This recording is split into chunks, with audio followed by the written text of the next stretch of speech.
Hi guys! Nandito na naman tayo, magluto ng ating hapunan. Para ampalaya nga pala ito. Ayan. So, ating papalamanan ng giniling. So, dito ay hiwa-hiwain ko lang dito. Para mapalamanan. Nilaga na pala ito guys. Nilaga ko na po kaninang umaga.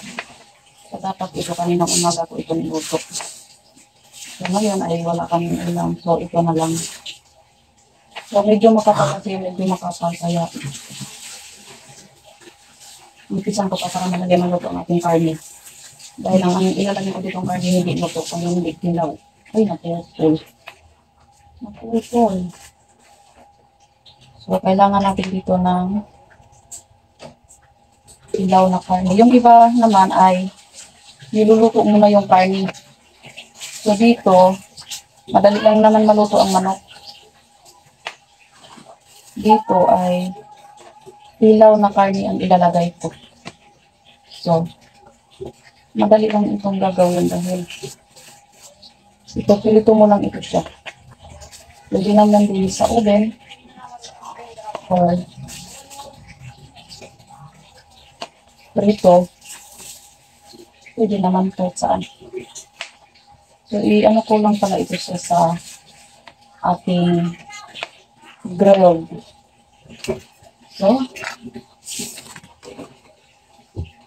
ayan. Ganito na siya guys. So, ilalagyan natin ito ng palaman. So, katulad dito guys. Ay,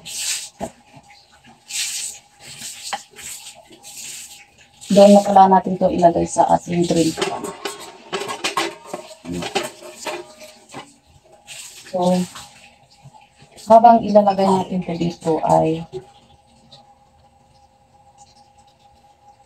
atin nang ilagay natin siya dito bago ilagay ang ating wala nga pala itong mantika dahil green pan ito. Dito natin siya ilagay para madali natin siya mabaliktad. Dahil babaliktad rin natin ito guys. So, ayan, ganyan lang. Pagkatapos, lagyan natin yan ng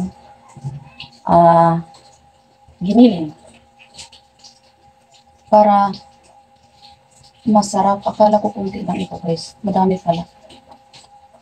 So, yung giniling natin ay natimplahan na. May lasa na. Mayroon ng mga panakot. So, ganito natin gawin. Ayan. So, lagyan natin yan ng giniling. So, ayan na guys. Ito na ang ating nagawa o. O, hintayin lang natin yan maluto ang karne. Huwag nating alanganin sa pagluto. Ayan. Kami pa nga pala tayo dito. Mga second batch pa pala ito. Ang dami ng giniling. 3 legs lang itong giniling ko. Ayan. Kaya, maiba naman ang ating menu. So, dito kailangan natin itong baliktarin. Ganyan lang siya.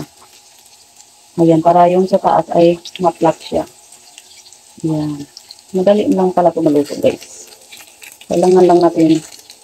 Kailangan dito, pag magluto nga pala dito ay mayroon kang urat.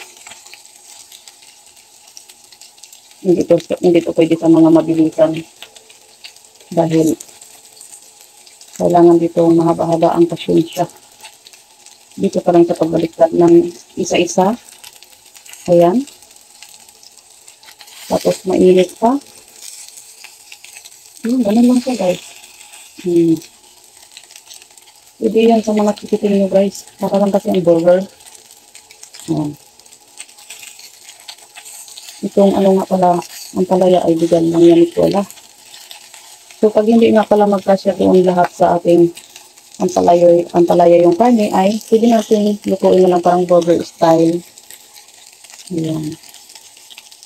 Kahit hindi pa luto sa taas ay pwede na yan siyang baliktarin para maluto na rin sa ibabaw. So alalayan lang siya ng pagbaliktad. Tumutok na guys dahil Yung malaki nga yung ginagamit ko. Nilipat ko siya dahil ah, ang hina ng aming kalan. Hmm. Ganun lang siya guys. Para na iba naman ang ating putahe. Hmm. So ilang katao yung kakain yan. Healthy pa. O, diba? Hmm. Ang ganda. Yan.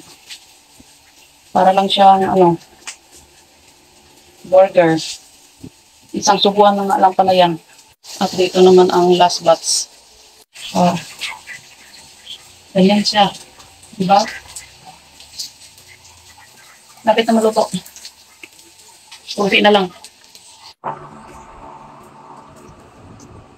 Sama mo si Bibi. Wala dyan si Libby. Kumaw ako.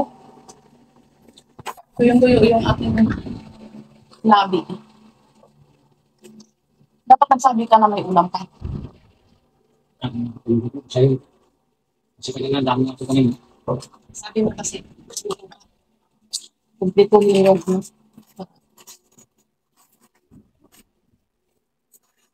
Hindi kasi nagawin mag- ano. busis kaya nagbabaw.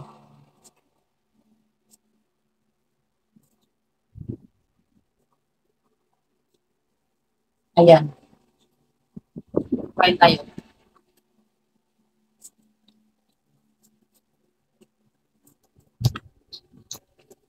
Hindi ako kumain ka. Ha? Ayos pa rin, no?